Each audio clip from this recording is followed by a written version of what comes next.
It wasn't pretty. 1-0 is still 1-0, ladies and gentlemen. Welcome on in. This is the South Carolina Live post-game show. I am your host, as always, Lucas Hill. Make sure you all do us a favor. Hit the like, share, and subscribe button if you are watching us on YouTube. If you're watching us on X, make sure you do us a favor. Hit that repost button. Hit the heart button. Tell 5 South Carolina fans around you that we are live breaking down all that we have to offer here in this football game. Guys, we got a lot that we need to talk about. And to be completely honest with you, we told you at the end of the day what was going to happen. These freaking games were the last. You have now had the third straight year under Shane Beamer where you start off bad, but you have a win. 1-0. It wasn't pretty, but a win is a win. But we got a lot to talk about tonight, guys. I mean, a lot that you and I have to discuss. Because it was an ugly, ugly game. Let's just be honest with you. Let's just be honest with each other. We'll get into a lot of this. If you want, guys, do us a favor. If you can, do us a favor. If you want comments to be read, and if you're being generous, if you want to, guys, consider sending in some super chats. Let us know. Give us some love, man. Let us know how much that you care about us. I kid. But no, for real. I mean, it was a game at the end of the day. Dr. Willie Edamoot. Yetemut, I don't really know how to. I'm sorry. I apologize if I said your name wrong. I don't want to hear any showboating. Beating third-rate talent is far from an accomplishment. Oh, trust me, this is not. We ain't showboating today. We are not showboating this game. I promise you, guys. This was not a good game from this offense. Let's just be real with each other. You have issues at guard. You have issues and liabilities at corner. Judge Collier's gone. Now you got to put in some youth, which in my own personal opinion, guys, when you get deep into the season, it concerns me. It really concerns me seeing what this program is going to look like. Back seven-wise had their moments, but I think at times, whenever you got to man-to-man coverage situations, guys, Kyron Drones was dinking and dunking on you like it was a freaking Dunkin' Donuts order that he was trying to place. And I say that jokingly, but, I mean, you bullied outside guys like Brandon Cisse. Guys, let's just be honest. Brandon Cisse got his ass whipped a couple times on the outside in deep plays. You know, you went over the middle. You targeted against Vakari Swain, which Vakari Swain would make up for it later in the game. But early on, Vakari was getting his ass whipped at corner. They were testing both of them. We'll see how long Judge Collier's out. Be a big loss, though, if you don't get him for a good bit of the season. But, guys, we will take live phone calls. We'll get your thoughts on the games. 843-350-2534.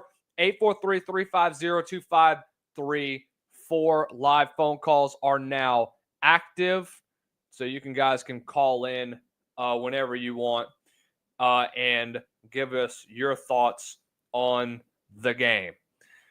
Let's go through the play-by-play because I think that's where it's going to matter most. You start off first drive of the game, and it was beautiful. Beautiful first drive. Lenore Sellers to Maurice Brown. You got the young guys involved early on. Lenore Sellers to Nick Harbor, first down. You got the passing game going. So I like that Mike Shula opened it up.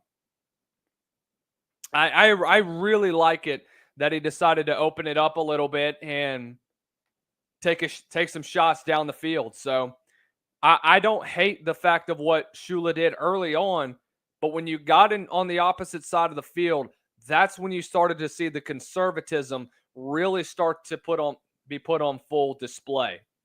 So, anywho's, guys, Oscar Attaway runs for one, pass complete to Brady Hunt to the Virginia Tech 20, first down. Couple Oscar Attaway runs, 3rd and 5 on the option. Lenore Sellers runs for 15 and a touchdown. Boom. Start off good.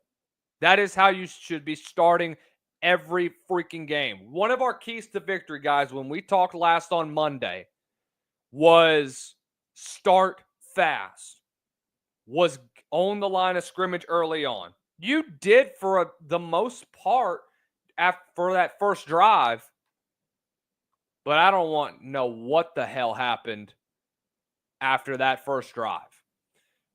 Rally Sports Talk. The defense is solid, but the offense had no reason to make us nervous until the fourth quarter. Yeah.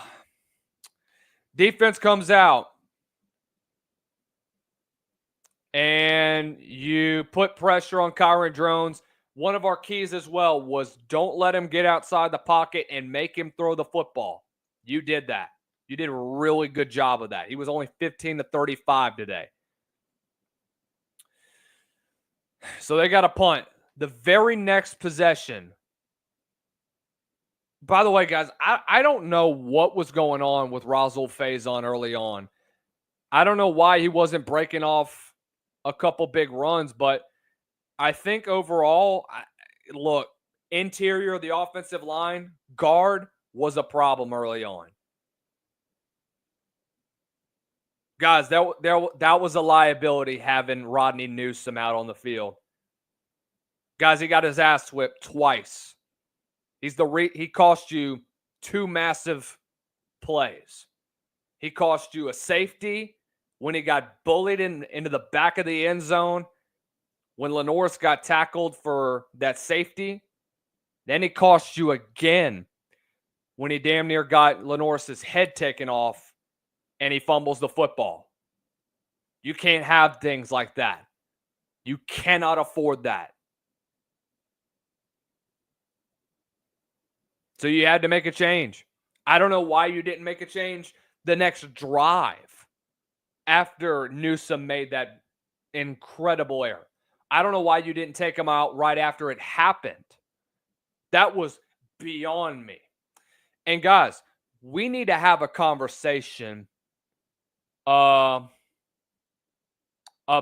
this offensive line. The same BS that we saw from last year is continuing to happen. I don't know if it's a personnel issue. I don't know if it's on Lonnie Teasley. I don't know. I don't have an answer at this moment in time. In my opinion, he needs to go. All likelihood, I think. I mean, there's an issue right now with who you're starting. I don't know why you even came out and started Newsome in the first place. Guys, he was struggling through camp. I thought he was going to be a guy that could move around the offensive line and really kind of make a difference. Guys, guard is not his position. So I think this will be the only time that we really see him start this week.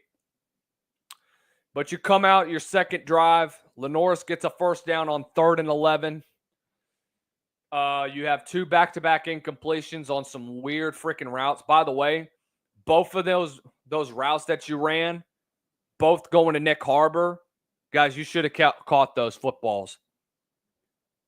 I mean, early on, the drops were a freaking problem. There is no way that you can convince me that those were not catchable footballs. I understand he's kind of being pressured because of the lack of time that he has in the pocket. You got to come in with those footballs, dude. But here we go. Next drive. You know what VT did? Guys, once Judge Collier left the game after that first drive on defense, actually, I don't even know if he was playing in this game. Yeah, he had a leg injury early on. Yeah, he got removed after that first game. I did kind of miss a little bit, guys. I missed the first drive on offense, and I was kind of at work trying to watch the game on my phone and dropping toast. By the way, I work at Raising Cane's, so one love. Mark. Anyways, VT comes back. Next 2 plays. 3rd and 1. Kyron Drones, deep pass. You go after the young corner on the outside. Donovan Green, bang, first down. You go back to it again. You go to Aiden Green this time. You're in the red zone. You have 2 back-to-back incompletions, one of which, in my opinion, should have been caught. Both footballs behind Kyron Drones. So you take a timeout, 3rd and 10. You finally get a pass rush.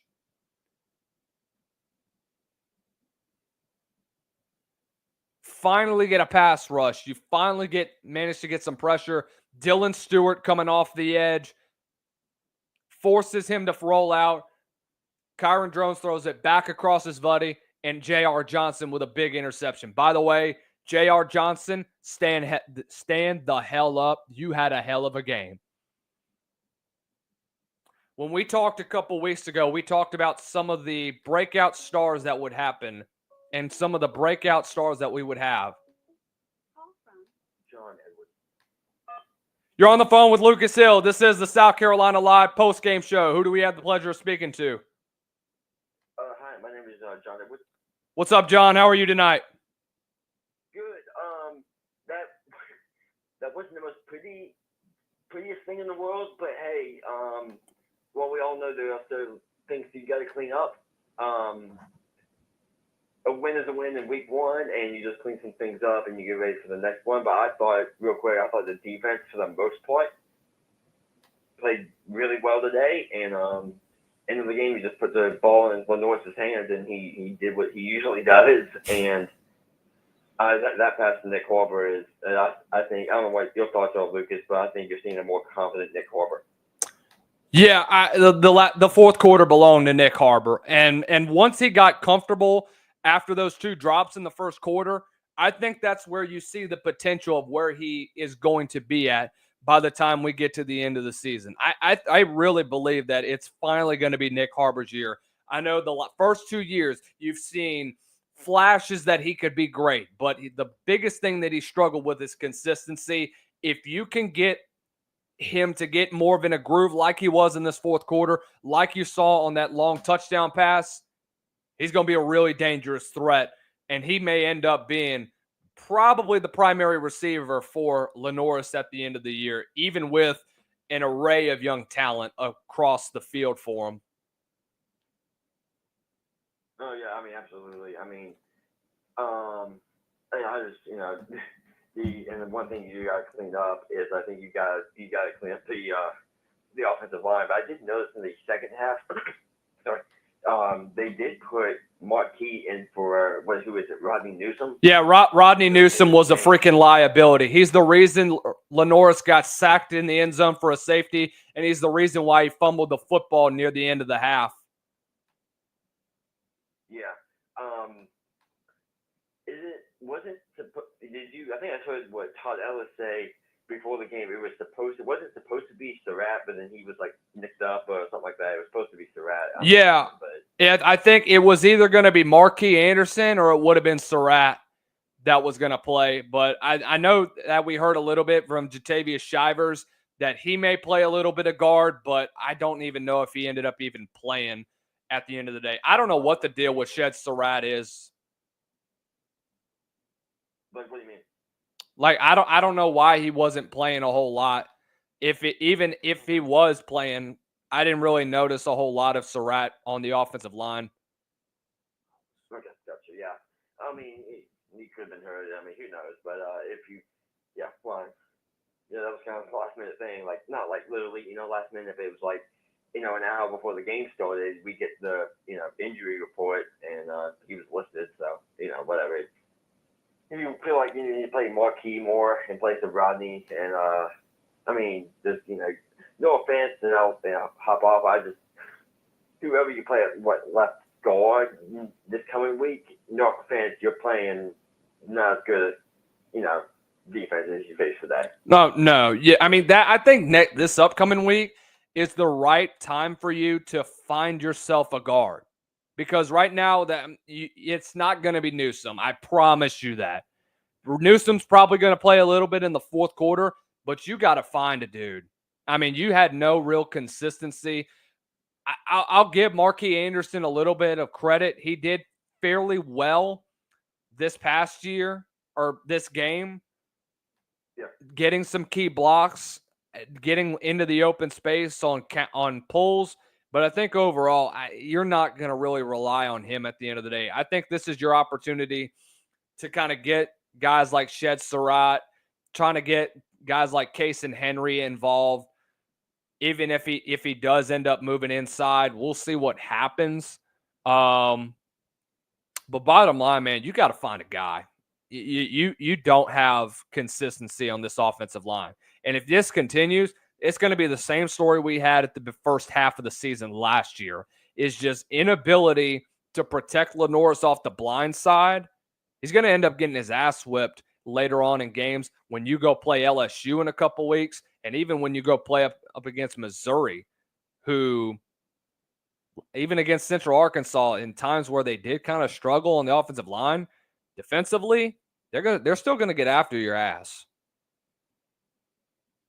Yeah, I mean, this is, I guess, the not mentality. You take the thing week by week, but yeah, you do gotta find the guard. But I think that was probably the biggest negative today was the left guard, if I remember correctly. But use this week to find somebody, and because whoever you find this week is not gonna play the whole game on Saturday. What do you think of Bakari Swain today? I know he struggled a little bit early on, and I'll say this: he struggled early on the outside, struggled at corner. He got targeted a good bit. Special teams guru, though, I'll give him his cred for that. Yeah, I was just talking about special. Now I wasn't even talking about him on defense. I thought that's where you were going, but I mean, obviously it worked out in the end, but genius move. I mean, anybody would do that, but making Virginia Tech punt the ball again, and then it ended up working out. So making them punt the ball again burned them, and I don't even know if Virginia Tech plays the rest of the year. And to me, I was like, pay that much attention week by week with them. But I mean, they can do whatever on the rest of the year. It's just we didn't want them to win this week, but they can win the rest of the game, as far as I'm concerned, if they're good or not. But anyway, dude, thanks, Lucas. And like I said, there are some things to clean up, but at the end of the day, you get the win and you clean some things up, hopefully. Thank you for the call tonight, man. Have a good night. You too. Continuing on, I mean, he basically took the words right out of our mouth, because I'm glad he mentioned that, because as we go to the next drive, first play, Roswell Faison for no gain, Lenore Sellers, Kelvin Gilliam, and Cody Husman, however you say his name, bullies Rodney Newsome into the backfield. Bam, you get a safety. Guys, first of all, I do want to go to the interception before we get into this sack. Guys, J.R. Johnson is about a yard into the end zone. Why on God's name he didn't take a knee and play field position and be smart like that, I don't know. That's just instincts that's kicking in. I guess he saw a lane in front of him that he thought he could hit and try to move, but I don't know, man. That was just a bad move for him. I just don't like the freaking decision that he made. But apart from that, guys, hell of a game from him. But Rodney Newsome, he's going to be the butt of the joke for this week. I'm just being honest with you. Guys, he did not have a good game. Did not have a good game at all. He got his ass whipped. From start to finish, he got his ass whipped. Wouldn't matter, though, because even though you have to give the football right back to Virginia Tech, you end up putting yourself in a good position because there's a personal foul on Kyle Altuner. I don't know really what it was, but you force a 3 and out, you get a big play, and you get out of the field. You get off the field. Early on, Vakari Swain struggled on special teams. He muffs his own punt. I don't know what Shane said to him on the sidelines right afterwards, but something flipped. Very next possession, you got to punt the football because you go 3 and out. Guys, offensive line, it's an issue. Josiah Thompson, I thought didn't do bad today, but guys, this is still a young offensive line.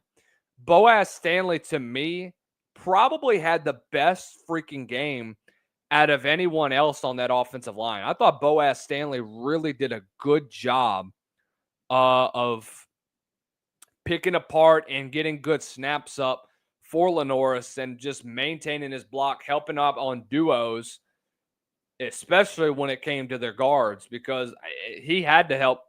He had to help pick them off a little bit. You didn't really have much of a choice. You go to the first possession of the second quarter, and Virginia Tech's got it.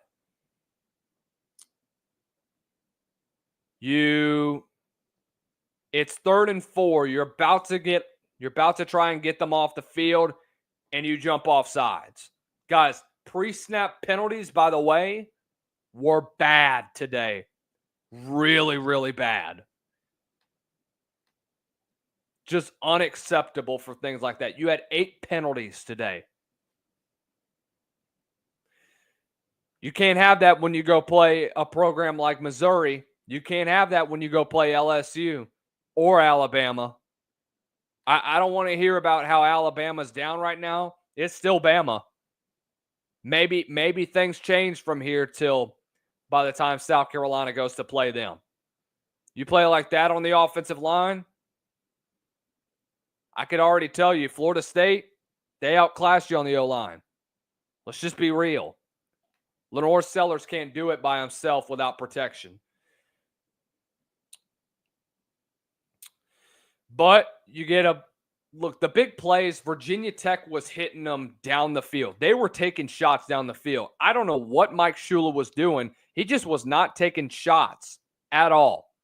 So you get to the end of the first quarter. First play, Kyron Drones on the little out pattern to Donovan Green.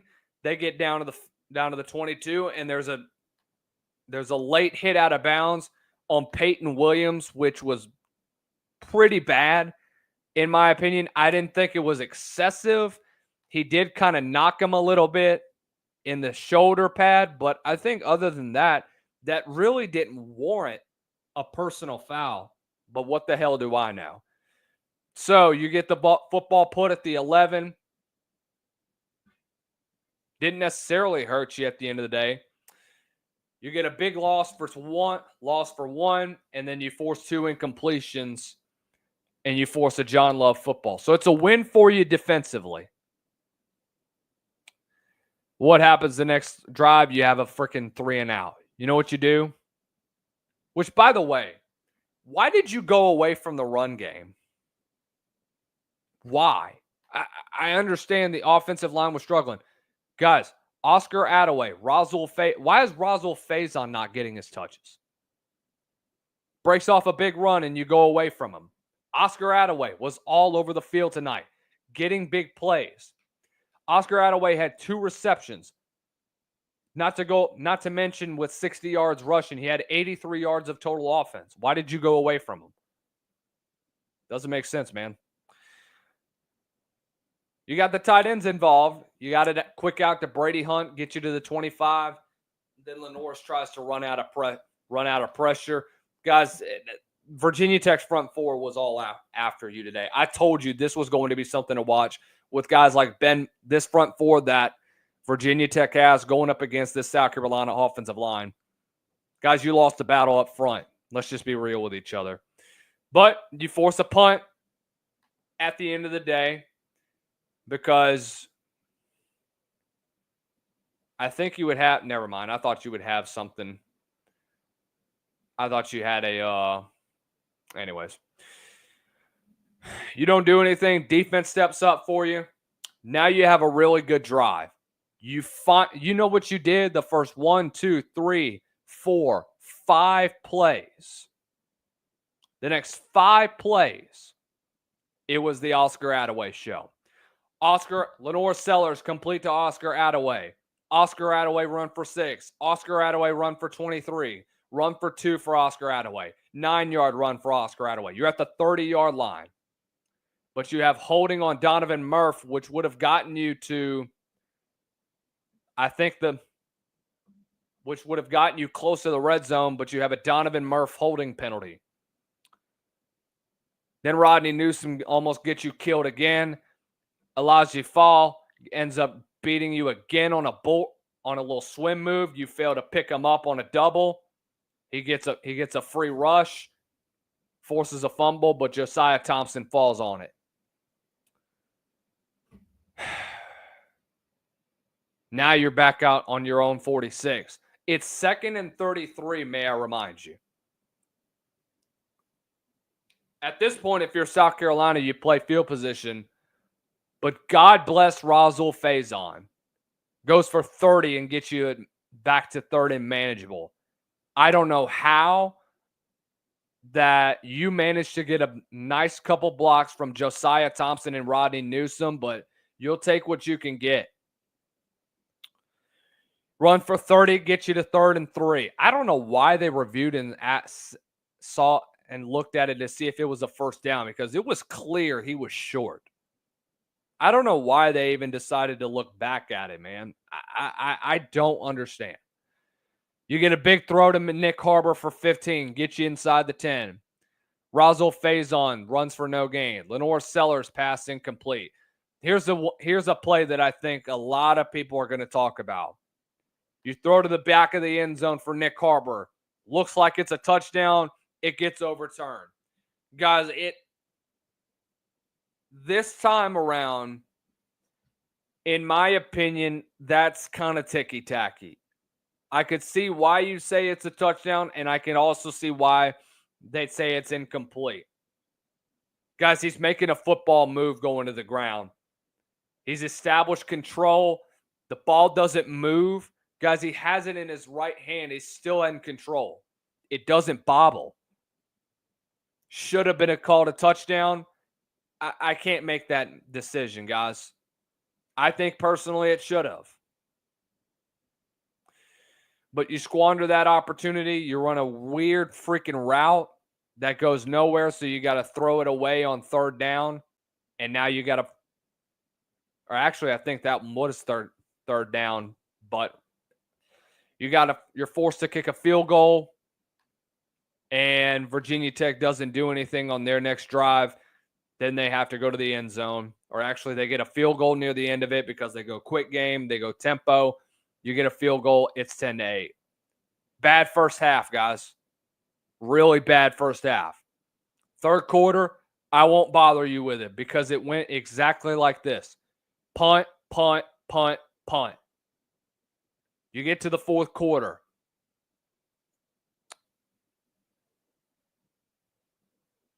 And, actually, there was one that I didn't want to talk about. I'm sorry. The drive before that you have this, you have Marcellus Hawkins. By the way, the ball's at the 7-yard line. Marcellus Hawkins, who ran the football pretty well against this front 4. You get a first down. Cam Selden gets involved. He gets 8 yards. Kyron Drones gets outside the pocket, gets a first down. Big throw out to Donovan Green again. Get to the South Carolina 38, first down. 1st and 10. Bam! Dylan Stewart gets a big sack. Nice dip and rip, by the way. That bend off the corner was incredible from Dylan Stewart. The very next play, you have a personal foul on Donovan Green. So now you're backed up from your own. You're about to be in field goal range at the South Carolina 38, potentially with an opportunity to take the lead, and now you're backed up to your own 40. Marcellus Hawkins doesn't get anything, and Kyron Drones has to throw the football away because he's getting pressured, and you got to punt the ball. Wouldn't matter because Lenore Sellers would get sacked by Braden Bennett and Emmett Laws, and we get sacked again by Kamari Copeland and Ben Bell. By the way, Kamari Copeland was all over the field tonight. He had a really good game for Virginia Tech. So you better have a come to Jesus meeting in that offensive line room.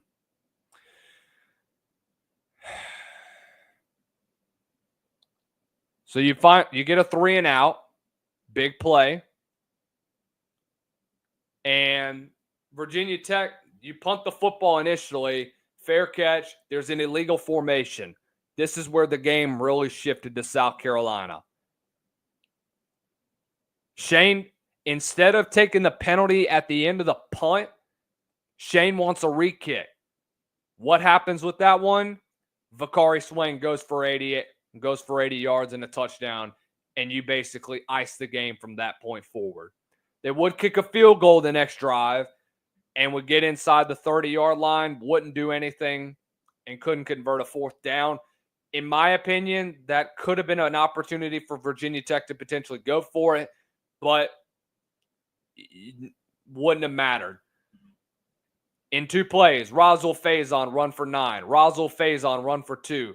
Lenore Sellers with a beautiful, beautiful throw to Nick Harbor, 64 yards, touchdown to the Olympic track athlete. Next drive for Virginia Tech. Marcellus Hawkins run for 2, lost to 2, 2nd and 12. Aiden Green for 7, Aiden Green for 13, Jeremiah Coney for 11. Starting to get some big chunk plays. You have back-to-back incompletions. South Carolina takes a timeout. You force another incompletion, and you force an interception by Peyton Williams. Guys, that back 7, they struggled early, especially at corner, but safety and linebackers were all over the field tonight. Really, really good job from that room. And then you would just run the clock out. You'd see Lenore Sellers get big plays. Oscar Attaway would get a big run. And then that's when you won the game. Bam. I mean, that's overall my thoughts from the game. Look, Nick Harbor finally had a big one. 3 receptions for 99 yards. You got a big play out of it. You got the tight end involved. Brady Hunt, who had a big run. I want to see you take more shots down the field. I think when you do, you create big chunk plays. Guys, Nick Harbor had his best game that he's had so far in his young South Carolina career. I mean, a really, really good couple of games that he's going to have on. All right. Let's get to some comments before we go ahead and continue on. By the way, open phone lines are open. 843-350-2534, 843-350-2534, or else if you want to just join the show, you can click the StreamYard in the description below. It is on YouTube and it is on StreamYard. Yeah, man. That's really about it. I did miss this comment. Just your average guy. He says, once you cross the goal line and demonstrate control, touchdown. Yeah. I mean, that's exactly what happened last night with LSU and Clemson. Barry and Brown crossed the goal line, demonstrated control. Doesn't matter what happens to the ground. It's a touchdown at that point in time. And that's so frustrating because the rule needs to be changed. Because I don't think we can get a clear understanding as to what a catch really is at this point in time. That's what is so aggravating It makes me so mad.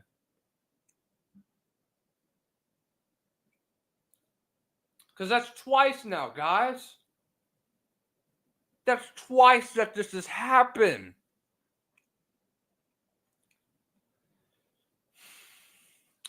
He also says that Fred Johnson was a beast for us. He was everywhere. Yeah. You know, we talked about the at the beginning of the month, we talked about some potential leaders for this program. JR just started to emerge from all across camp. Even Clayton White said it in his own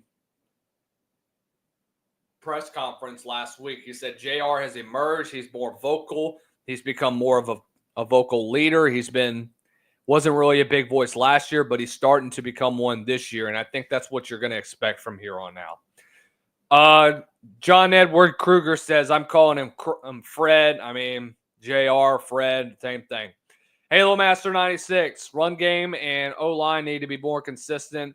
We win for a change, though. I will take it. Yeah. You gotta find some dudes, man. You gotta find a guy at the end of the day. Because you cannot afford for Lenoris to take those kind of hits. You just can't. And you're going to end up continuing to get your butt handed to up front if you don't change anything at guard. You got to go find a guy. South Carolina State, you better be this is your opportunity, man.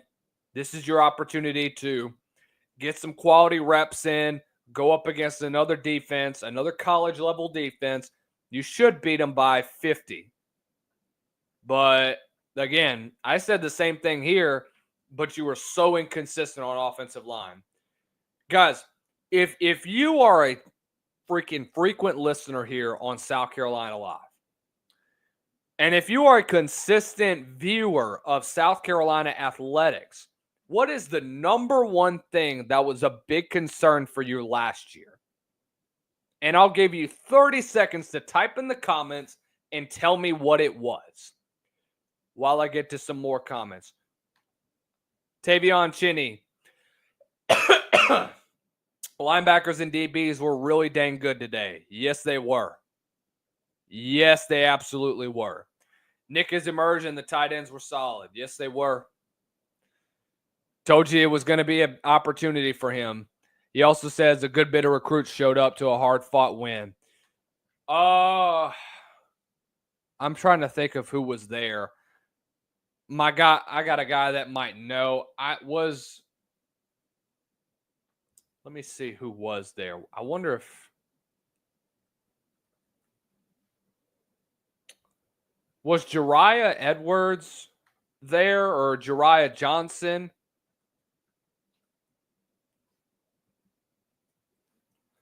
Yeah, was Jariah Edwards there? That's what I want to know. Because if he was, then that should say some things. I don't really know who was exactly at the game, but I mean, hey, Buddy Evans, left tackle and left guard was awful. Yeah, man. Who was starting at left tackle, by the way? Because I know Joe was starting on the opposite side at right, or was Josiah playing left tackle? I got to go look back at the film and look at the starting lineup.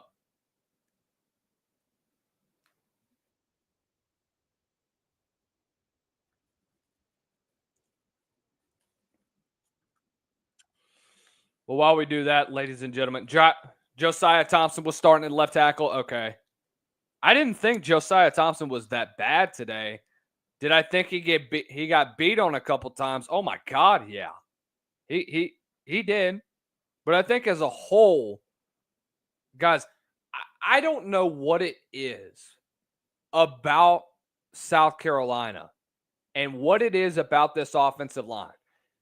And I said this in the opening. I don't know if it's a personnel issue or I don't know if it's a Lonnie Teasley issue. But I'll say what I've kind of mentioned before. My gripe with with Teasley is that he's got to develop much better at the offensive line position.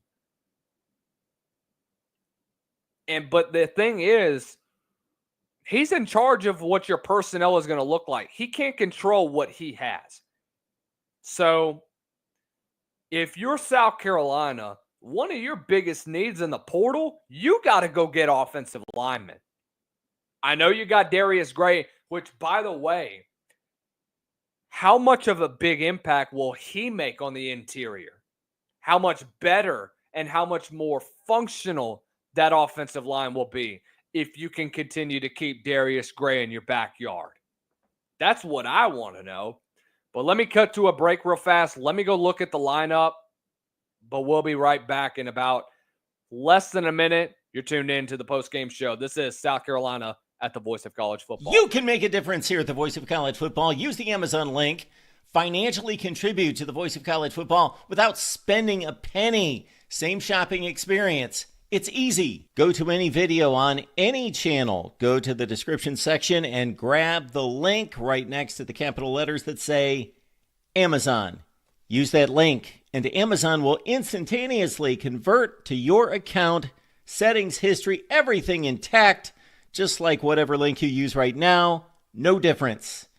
Pay no attention to the product that you see right there. Just go search what you want. Don't forget the Amazon link. Thank you for your support. Sincerely, the Voice of College Football. Okay, so I was completely wrong. Casey Henry was starting at tackle. I didn't think Casey Henry did a bad job. I thought he was really solid overall. I thought he owned that side of the line of scrimmage. But I think once they moved Ben Ball over to the outside against Joe Thompson, I thought that you got your ass whipped a couple of times.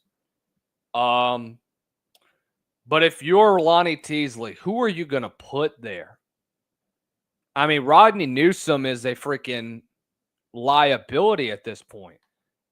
What are you going to do with a guy like Nolan Hay as a right tackle? Do you start him and put Josiah and move him around to guard or anything like that? Do you make him a flexible option at tackle? I don't know, man. You just got to find a man. Campbell Vandiver, what are you going to do with him? I know he added depth, but I mean it wouldn't hurt to at least get some sort of more of a reliable guy that you can put on the offensive line. You know, whether it be him, you know, where the hell was Nick Sharp at?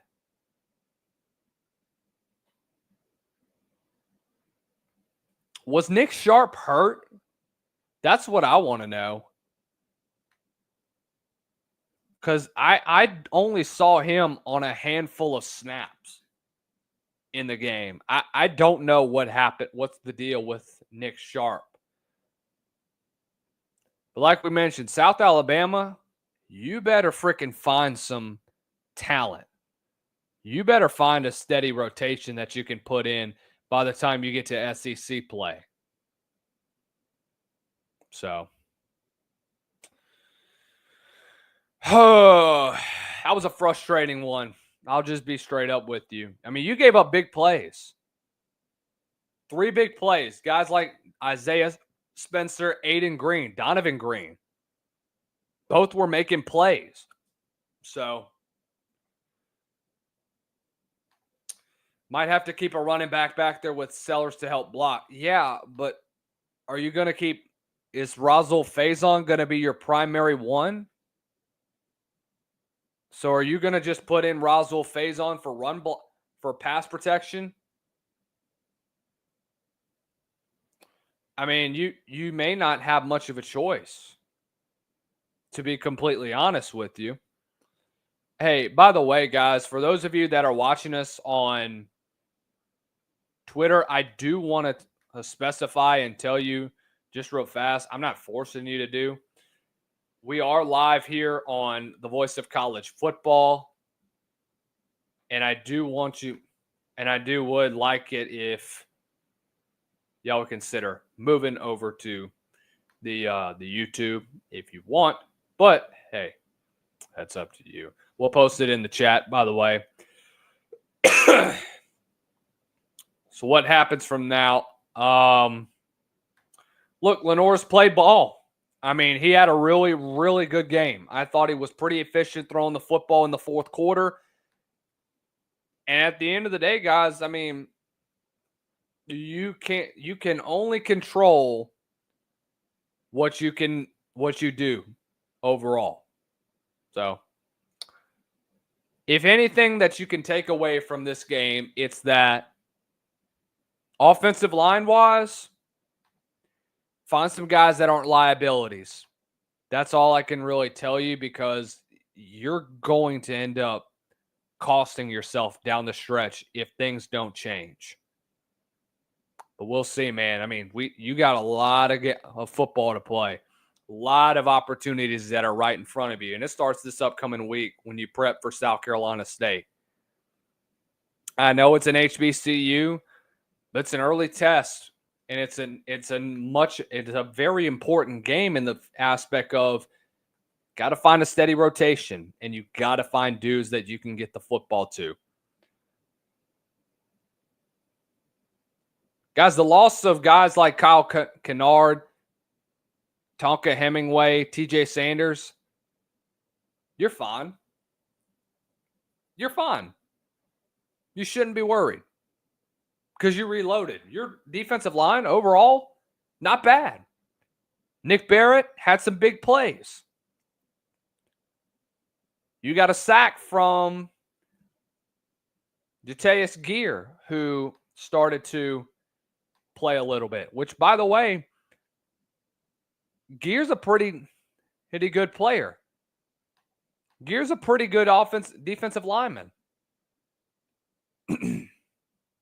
Won that long ago whenever he was at Syracuse, and he was a pretty good on the interior. Gear's a pretty steady rotational guy that you can get plays.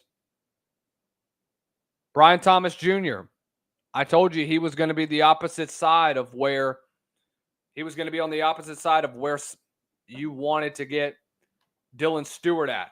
I thought that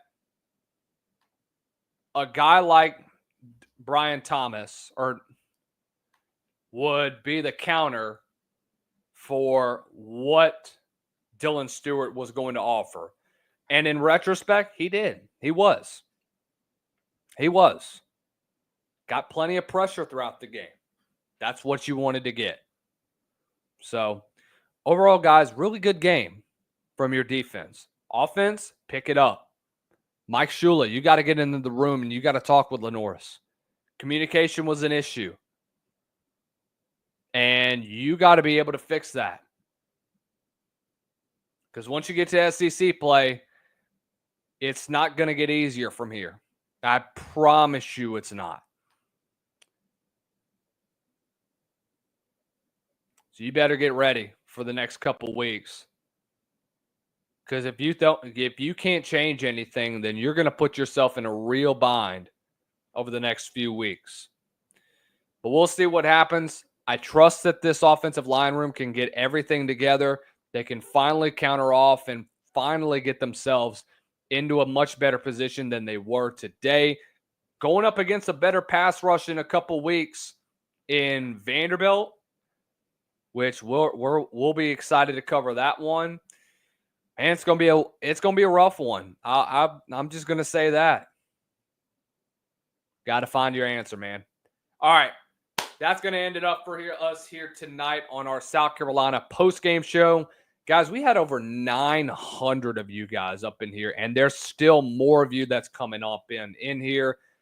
Part of me does want to end the show, but I do want to remind you, we still have the open phone lines, 843-350-2534, 843-350-2534, if you want to call into the show and continue to talk some ball with us, which, hey, we're more than willing to do so. But I think overall, guys, that's if you guys have anything else you want to mention, I mean, please join in. I'll be on here for the next 5 minutes. Just holler, man. But So a little bit of South Carolina State. Again, should be an easy win for you. Pretty solid. Not a very, very good team. But the rest of the season for you after South Carolina State goes like this. Vanderbilt back at home, at Missouri, Kentucky at Willie B. You go to LSU after you have the bye week. Guys, the month from October 11th to November 15th, it's a dogfight. So you better find yourself an answer on the offensive line. And when you do, you'll be just fine. You should be beating teams to sleep. You should have beaten Virginia Tech by at least. I told you they were going to beat them by double digits, but I didn't expect for the game to be this sloppy. So I do expect another blowout, but you got to figure out these kinks, man. Don't let South Carolina State chip at your armor, and you will be just fine. Y'all have a great rest of the night, guys. Thank you guys for tuning in. 930 of you tuned in for what was a very fun post-game show. Y'all have a great night. See you guys tomorrow for South Carolina Live. Y'all have a good night. College football is even more exciting when you've got some action on the line, and the games are even better when you're cashing in. And the Voice of College Football is the place to be to get the greatest value. Start with my picks. 75% against the money line, 58% against the spread, and I've got a 40-plus year track record. 11-0 in the college football playoff for me last year against the money line, 8-3 against the spread. And I'm just the warm-up act. Steve Merrill of Wager Talk is our ace in the hole, show stopper. 7 years with the Voice of College Football, over 30 years in the industry. Steve gives us analysis on all the big games, but you can't miss Steve's weekly under-the-radar pick. 28-12 against the spread the last 3 years. You also get picks from some of our top analysts here at the Voice of College Football, including Corey Bratta, Matt Zemek, and Steve Dace. Check out those numbers. Become a YouTube or Patreon member for just $99 per month. Go to the main channel on YouTube, click join, and then select a betting tier. Do the same thing on Patreon. Make 2025 a winner now.